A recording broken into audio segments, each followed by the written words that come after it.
Sa video ito, ating pag-usapan ang Pag-ibig MP2 dividend rate sa nakaraang 5 taon mula 2020 hanggang 2024. Marami sa ating mga kababayan at kapwa OFWs ang nag-i-invest dito.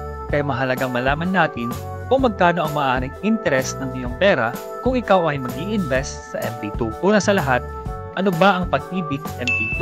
Ang MP2 o ang Modified Pag-ibig 2 Savings Program ay isang voluntary savings program na nagbibigay ng mas mataas ng dividend rate kumpara sa regular na Pag-ibig savings.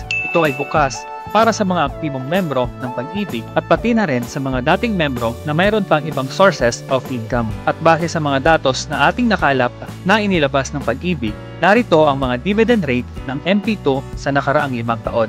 Noong 2020, kahit may pandemya, ay nasa 6.12% ang dividend rate na binigay ng Pag-ibig MP2.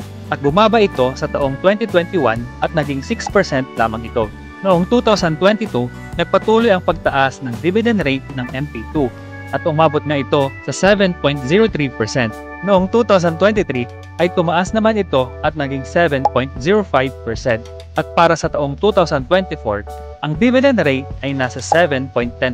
Ibig sabihin, sa loob ng 5 taon ay nasa 6.66% ang average ng dividend rate ng iyong pera na naka-invest sa Pag-ibig MP2. Mahalagang tandaan natin na ang dividend rate ay maaaring magbago kada taon, sapagkat nakadepende ito sa performance ng Pag-ibig Fund at ng ekonomiya ng ating bansa. Gayunpaman, mahalaga ding malaman na di hamak na mas malaki pa din ang kita ng iyong pera na naka-invest sa MP2 kumpara sa interest na ibinibigay ng mga kilalang bangko sa ating bansa. Kung ikaw ay interesadong mag-invest sa Pag-ibig MP2, ang pinakamainam na gawin ay bumisita sa pinakamalapit na Pag-ibig branch sa inyong lugar at maaari ding tignan ang kanilang official website na www.pagibigfund.gov.ph upang iyong malaman kung ano ang mga requirements na kailangan at mga paraan kung paano makapag-enroll sa Pag-ibig.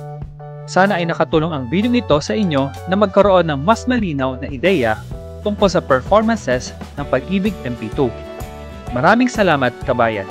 Please don't forget to like, subscribe, at i-share ang video na ito sa ating mga kapwa OFWs at mga kapamilya na maaari ding matulungan ng ating video. See you on our next video!